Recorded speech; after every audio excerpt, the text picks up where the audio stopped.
میرا نام یوں تو کچھ اور ہی ہے، لیکن اگر آپ مجھے شہد کے نام سے جانیں تب بھی میری حیرت میں سٹوری پر کوئی اثر نہ پڑے گا۔ میں اپنا حسب نسب بیان کر کے زمین و آسمان کے قلابے بنانے کی بجائے صرف اپنے گھر کے افراد کے بارے میں آپ کو اتنا بتانا ضروری سمجھتا ہوں کہ میں اپنے والدین کا اکلوتا بیٹا ہوں۔ میرا گھرانہ کل 4 افراد پر مشتمل تھا۔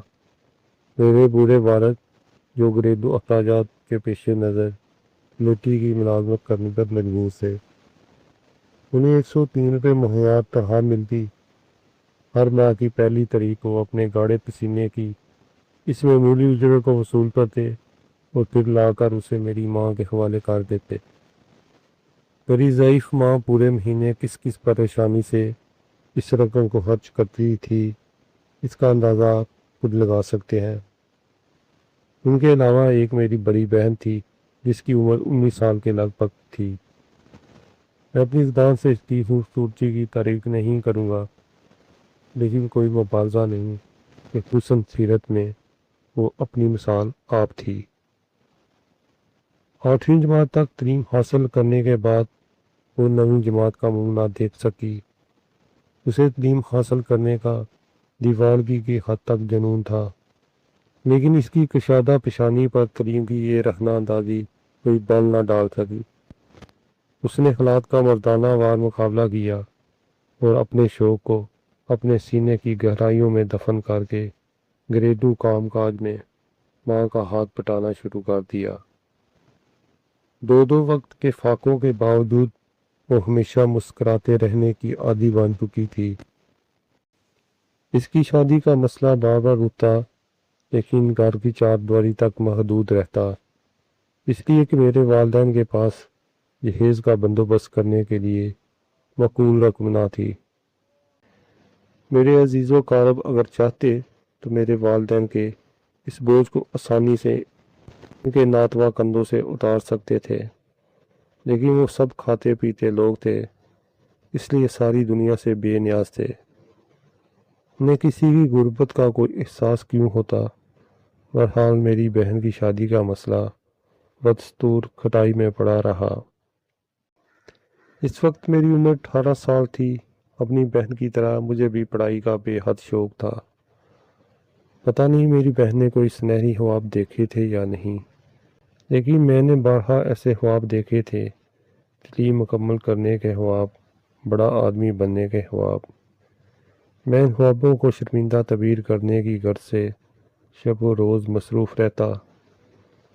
میری خواہش تھی کہ میں پڑھ لکھ کر بڑا آدمی بن جاؤں، اپنے والدین کی اس غربت کو دور کر سکوں جس نے انہیں وقت سے پہلے ہی بوڑھا کر دیا تھا۔ میری تمنا تھی کہ بڑا آدمی بننے کے بعد جب میرے عزیز رشتہ دار مجھے پہچاننے لگیں اور میری بہن کا رشتہ مانگنے کی خاطر میرے دروازے پر آئیں تو میں انہیں پہچاننے سے انکار کر دوں۔ یہ خواہش اور نہ جانے کتنی آرزوئیں ہمیشہ میرے دل میں مچلا کرتی تھی۔ انہی کی تکمیل کے لیے میں نے اپنے تعلیمی سلسلے کو جاری رکھا۔ میرے والدین میری تعلیم کے اخراجات اپنے ناتواں کندھوں پر بوجھ نہ محسوس کریں۔ میں نے دوڑ دھوپ کر کے 2 ٹیوشن حاصل کر دی تھی۔ تعلیمی اخراجات کے بعد جو رقم پس انداز ہوتی وہ میں ایک سعادت مند اور فرمانبردار اولاد کی حیثیت سے اپنے والدین کو دے دیا کرتا تھا۔ حالات سے سمجھوتہ کر لینے کے بعد میں ذہنی طور پر خود کو کس قدر مطمئن محسوس کرنے لگا۔ یہی آسودگی میری جسمانی صحت برقرار رکھے ہوئے تھی۔ میرے اکثر واقف کار مجھے پہلوان کے خطاب سے نوازتے تھے۔ میں نے جو 2 ٹیوشن کار رکھی تھی، ان میں ایک 2 بچوں کی تھی جو 4تھی جماعت میں پڑھتے تھے۔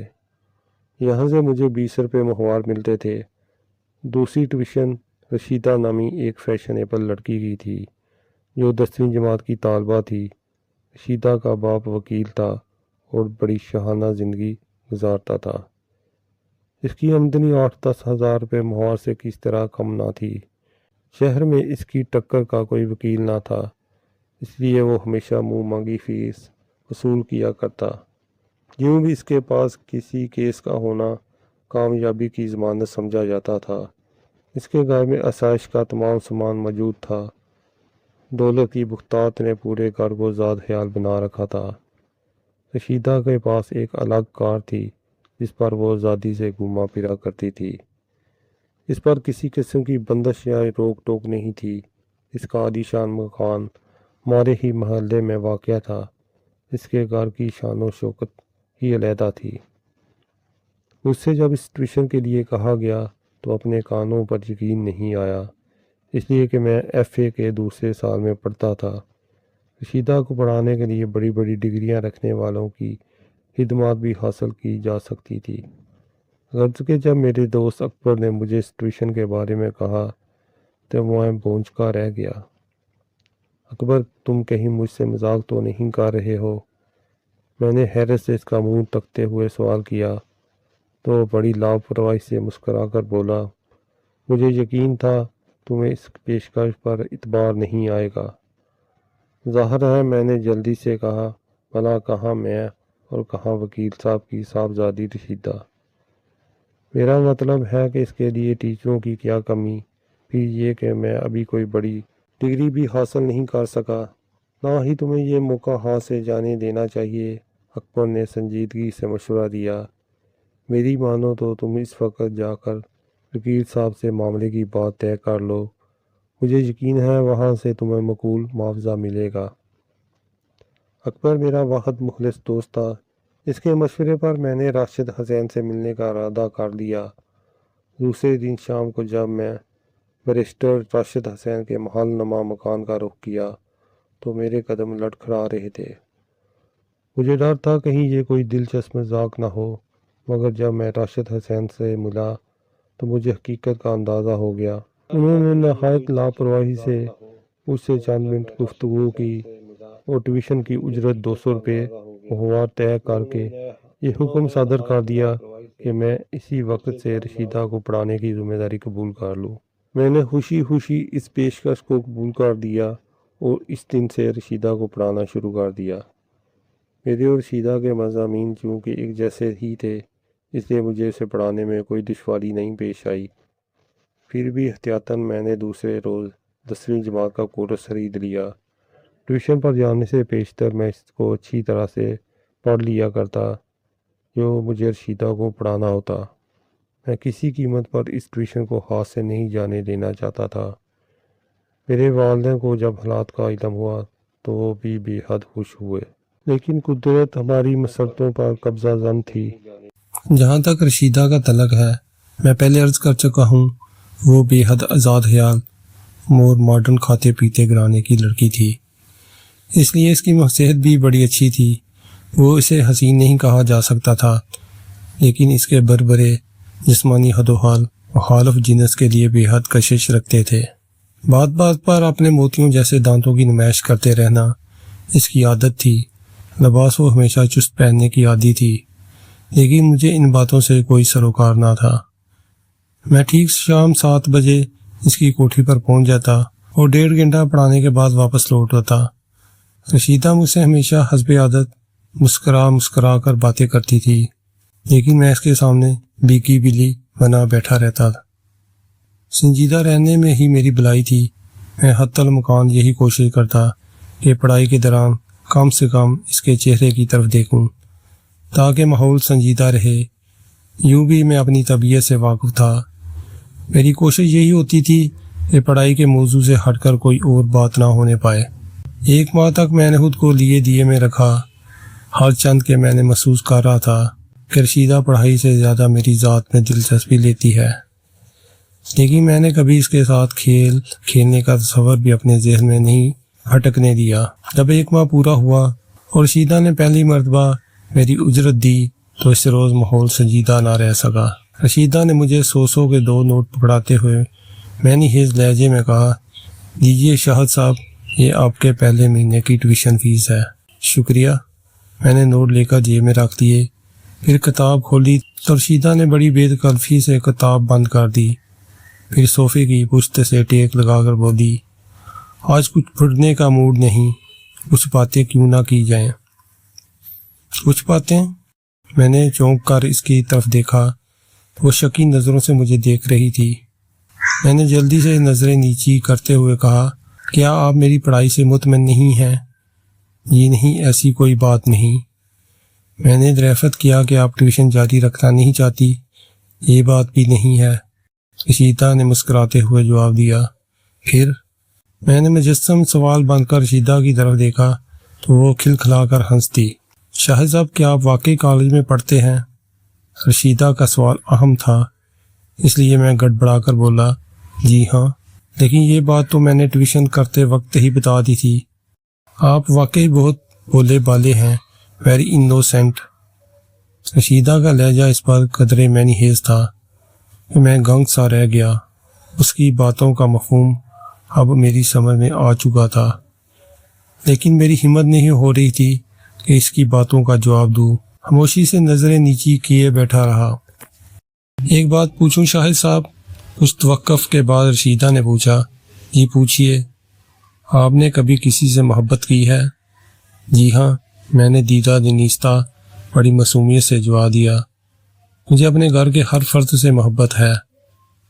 غلط سمجھے آپ، میرا مقصد یہ تھا کہ آپ کسی لڑکی سے پیار کرتے ہیں۔ رشیدہ نے بڑی بے تکلفی اور بے باکی سے اپنے جملے کی وضاحت کی۔ آپ نے کسی لڑکی کو بھی دل کے قریب محسوس کیا؟ جی نہیں، میں نے دھڑکتے دل سے کہا، ابھی تک مجھے یہ سعادت حاصل نہیں ہوئی۔ تو گویا آپ موقع کی تلاش میں ہیں، کیوں ہے نا یہی بات؟ اگر آج آپ کا دل پڑھائی میں نہیں لگ رہا تو میں کل حاضر ہو جاؤں گا۔ میں تیزی سے اٹھا تو رشیدہ نے انتہائی بے باکی سے میرا ہاتھ تھام کر کہا، ارے آپ تو لڑکیوں سے بھی زیادہ شرماتے ہیں، حد ہو گئی ہے صاحب۔ رشیدہ صاحبہ، میں نے ہمت کر کے کہا، آپ غالباً بھول رہی ہیں کہ میں آپ کا استاد ہوں۔ وہم ہے آپ کا؟ رشیدہ ڈھٹائی سے مسکرا کر بولی، اگر میں ڈیڈی کو مجبور نہ کرتی تو وہ آپ کو کبھی اس کام پر مامور نہ کرتے۔ پھر کیا؟ آپ نے مجھے محض اپنی تفریح طبع کے لیے ملازم رکھا ہے؟ میں نے اس بار قدر درست لہجے میں کہا، جی ہاں، اس کی وجہ صرف اتنی سی ہے کہ آپ مجھے اچھے لگتے ہیں۔ رشیدہ نے آنکھیں مٹکاتے ہوئے جواب دیا، پھر ایک دم سنجیدہ ہو کر بولی، شاہد چھوڑو یہ باتیں، بتاؤ اگر میں یہ کہوں تم میرے ساتھ شادی کر لو تو تمہارا کیا جواب ہوگا؟ اس سوال کا جواب دینا مناسب نہیں سمجھا، میں نے غصے سے کہا، پھر تیزی سے اٹھ کھڑا ہوا۔ رشیدہ نے جس بیہودہ انداز میں اس ذکر کو چھیڑا تھا وہ میرے لیے ناقابل برداشت تھا۔ میں غصے سے بھرا جانے کے ارادے سے آگے بڑھا تو رشیدہ لپک کر میرے سامنے آ گئی۔ شاہد، اس نے فیصلہ کن لہجے میں کہا، تمہیں میری یہ بات ماننا ہوگی ورنہ ہو سکتا ہے تم خسارے میں رہو۔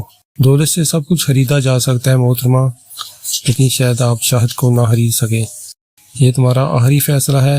رشیدہ نے بگڑے ہوئے تیور سے دریافت کیا۔ جی ہاں، میں نے نفرت سے جواب دیا۔ بہتر ہوگا آپ اپنے لیے کسی دوسرے ٹیوٹر کا بندوبست کر لیں۔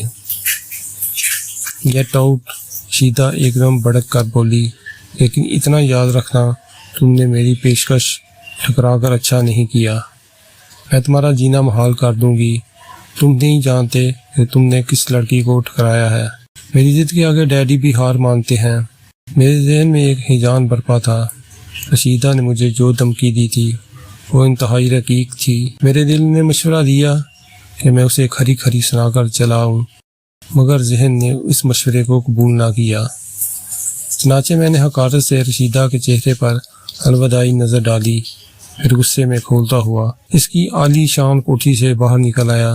جہاں مجھے اس 200 روپے کے ٹیوشن چھوٹ جانے کا ملال تھا، وہاں اس بات کی خوشی بھی تھی کہ رشیدہ جلد ہی اپنے اصل روپ میں میرے سامنے آ گئی، ورنہ اگر یہی صورتحال بعد میں پیش آتی تو حالات میرے حق میں خطرناک صورت بھی اختیار کر سکتے تھے۔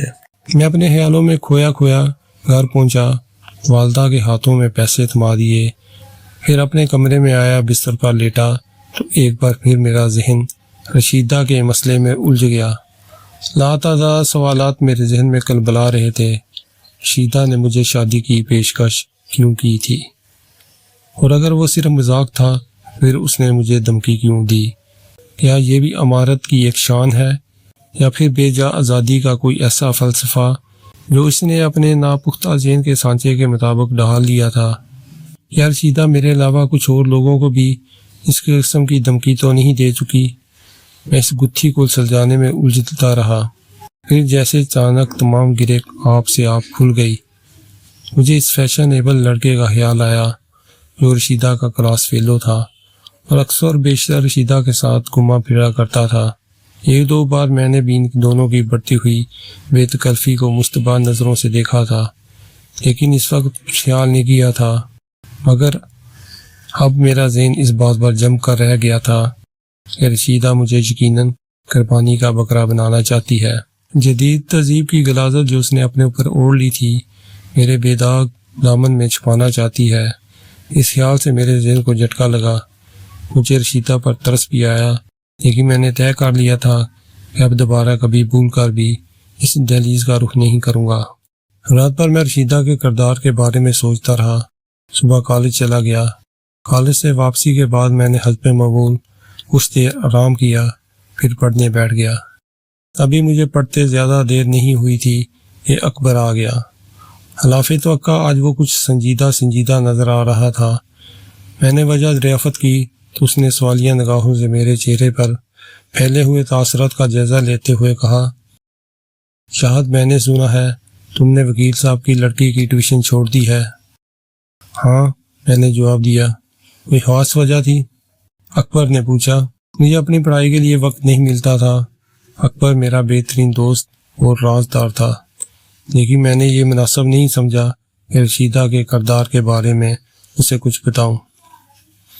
میرا جواب سن کر اکبر کچھ دیر چپ رہا، پھر آستگی سے بولا، شاہد ادا کرے جو کچھ میں نے سنا ہے وہ غلط ہو۔ کیا سنا ہے تم نے؟ میں نے پہلو بدل کر دریافت کیا۔ یا یہ سچ ہے کہ رشیدہ نے تم سے شادی کرنے کو کہا تھا؟ اکبر نے مجھے گھورتے ہوئے سوال کیا۔ میں نے اس کے جملے کی باریکی اور گہرائی کو محسوس کیا تو مضطرب ہو کر اول تا آخر تمام باتیں اکبر کو بتا دی۔ وہ حیرت سے میری باتیں سنتا رہا۔ میں خاموش ہوا تو وہ بولا، شاہد کیا تمہیں یقین ہے کہ رشیدہ اپنے گناہوں کو تمہارے سر تھوپنا چاہتی ہے؟ ممکن ہے میرا اندازہ غلط ہو، لیکن یہ بات اپنی جگہ طے ہے۔ وہ کردار کے معاملے میں مشتبہ ہے۔ اس کی خاصیت اس کچے موم کی طرح ہے جو ایک ذرا سی تپش پا کر آسانی پگھل سکتا ہے۔ اس کے تیور مجھے کبھی اچھے نہیں معلوم ہوئے۔ مجھے تمہارے بیان پر 100% اعتبار ہے میرے دوست، مگر یہ جو کچھ بھی ہوا بہت برا ہوا۔ کیوں؟ میں نے تعجب سے پوچھا۔ اس میں آخر میرا کیا قصور ہے؟ تم نہیں جانتے حالات کس قدر سنگین صورت اختیار کر گئے ہیں۔ اکبر سنجیدگی سے بولا، شاہد میری مانو تو کچھ دنوں کے لیے تم اس شہر سے کہیں دور ہٹ جاؤ۔ وہ کس لیے؟ میں نے حیرت سے پوچھا۔ اس لیے کہ تم حالات کا مقابلہ نہ کر سکو گے۔ کیا حالات کی رٹ لگا رکھی ہے؟ کچھ بتاؤ تو صحیح، آخر بات کیا ہے؟ اکبر نے فوراً ہی کوئی جواب نہ دیا۔ میں محسوس کر رہا تھا کہ وہ حالات کی نوعیت بیان کرنے سے گریز کر رہا ہے۔ کیوں؟ یہ مجھے نہیں معلوم۔ بہرحال اس کی آنکھوں میں میرے لیے ہمدردی اور محبت کا بھرپور جذبہ موجود تھا۔ میں بڑی بے چینی سے حالات کی تہہ تک پہنچنے کا منتظر تھا، لیکن اکبر بہت فکر مند معلوم ہوتا تھا۔ کچھ دیر تک میں اس بات کا منتظر رہا کہ اکبر گفتگو شروع کرے، لیکن جب اس نے چپ سادے رکھی تو میں ضبط نہ کر سکا۔ اکبر کو مخاطب کر کے بولا، کیا تم چاہتے ہو کہ میں حالات سے بے خبر رہوں اور اندھیرے میں کسی خطرے سے دوچار ہو جاؤں؟ آج دوپہر رشیدہ اسکول سے واپسی پر میرے گھر آئی تھی۔ اکبر نے آسا سے کہا، جانتے ہو اس نے مجھ سے تمہارے بارے میں کیا کہا ہے؟ اس کا بیان ہے کہ تم نے اس کی عزت پر ہاتھ ڈالا ہے اور بلیک میل کرنے کی دھمکی دے کر مہینے بعد تک اس کی مجبوری سے ناجائز فائدہ اٹھاتے رہے ہو، اور اب جب اس نے تم سے شادی کی درخواست کی تو تم نے اس کی مدد کرنے کی بجائے اس سے منہ پھیر لیا۔ رشیدہ بے شرم اور بیہودہ ہے۔ میں بکھر اٹھا، میرا چہرہ سرخ ہو گیا۔ میں نے مٹھیاں بھینچ کر کہا، میں سوچ بھی نہیں سکتا تھا کہ وہ اس قدر گر چکی ہے۔ اس نے جو بکواس کی ہے وہ سراسر بہتان ہے۔ وہ اپنی ناکامی کا بدلہ لینا چاہتی ہے۔ مجھے یقین ہے تم ٹھیک کہہ رہے ہو، اس کے باوجود تمہارا مشورہ ہے کہ میں اس بے بنیاد الزام کی تردید کرنے کی بجائے ایک مجرم کی طرح حالات سے خوفزدہ ہو کر میدان چھوڑ دوں۔ میں نے تیزی سے کہا، اب تو میں خاموش تھا، لیکن اب میں پہلی فرصت میں وکیل صاحب سے مل کر اسے بتا دوں گا کہ رشیدہ مجھے غریب سمجھ کر جو الزامات میرے سر تھوپنے کی کوشش کر رہی ہے، اس کی ذمہ داری حامد پر عائد ہوتی ہے، جو رشیدہ کو دن رات اپنی کار میں لیے اڑتا پھرتا ہے۔ یہ تم دوسری حماقت کرو گے، اکبر نے مجھے سمجھاتے ہوئے کہا۔ یہ ہو سکتا ہے رشیدہ نے ابھی ان باتوں کا تذکرہ اپنے والد سے نہ کیا ہو، لیکن اگر یہ بات ان کے علم میں تمہارے ذریعے آ گئی تو وہ اپنی عمارت کے نشے میں تمہارے ہی اوپر چڑھ دوڑیں گے۔ اکبر دیر تک مجھے حالات کے نشیب و فراز کے بارے میں سمجھاتا رہا۔ اس کی بات معقول تھی۔ میں نے وعدہ کر لیا، جب تک دوسری طرف سے پہل نہ ہوگی میں اپنے جذبات قابو میں رکھوں گا۔ اکبر نے مجھے یہ بھی بتایا، رشیدہ صرف اس مقصد سے اس سے ملی تھی کہ ایک دوست کے رشتے سے وہ مجھے رشیدہ کے ساتھ شادی کر لینے پر مجبور کر سکے۔ صاف لفظوں میں اس نے اکبر کے ذریعے ایک بار پھر مجھے دھمکی دی، اگر میں نے اس کی پیشکش قبول نہ کی تو وہ حالات میرے حق میں اچھے ثابت نہ ہوں گے۔ اکبر کے جانے کے بعد بھی میں اس سلسلے میں سوچتا رہا، پھر یہ سوچ کر ان باتوں کو ذہن سے جھٹک دینے کی کوشش کی، یا میں نے کچھ کیا ہی نہیں تو خواہ ہوا پریشان ہونے سے فائدہ، جب کوئی بات سامنے آئے گی تب دیکھا جائے گا۔ اس فیصلے کے بعد میں مطمئن ہو گیا اور دوبارہ کتابوں کی ورقتانی میں مشغول ہو گیا۔ ایک ہفتے تک کوئی ایسی قابل ذکر بات نہیں ہوئی جو میرے سکون کو درم برم کر سکتی۔ رشیدہ اکبر سے دوبارہ نہیں ملی، نہ ہی وکیل صاحب کے گھر سے کوئی خبر آئی۔ اس کے روزمرہ کے معمول میں کوئی فرق نہیں آیا تھا۔ پہلے کی طرح وہ اب بھی بڑی آزادی کے ساتھ حامد سے تعلقات استوار کیے ہوئے تھی۔ مجھے ان اطلاعات سے مزید تقویت ہو گئی۔ میں نے اپنے تئیں یہی نتیجہ حاصل کیا، رشیدہ نے محض دھمکی دے کر مجھے اپنے جال میں پھانسنا چاہا تھا، لیکن جب اسے مایوسی ہوئی تو اس نے اپنا رخ دوسری طرف پھیر لیا۔ مجھے خوشی تھی کہ مفت کی بلا سے نجات مل گئی، لیکن میرا یہ خیال 15 روز بعد ریت کی دیوار کی مانند رہ گیا، جب رشیدہ نے محلے کی ایک بچے کے ہاتھ مجھے ایک فیصلہ کن خط بھجوایا۔ میں نے خط کا مضمون پڑھا تو ایک لمحے کے لیے مجھے پسینہ آ گیا۔ رشیدہ نے مجھے اس خط کے ذریعے صرف 1 روز کی مہلت دی تھی اور مجھ پر بے شمار بیہودہ اور گنونے الزامات بڑی بے باکی سے تراشے تھے۔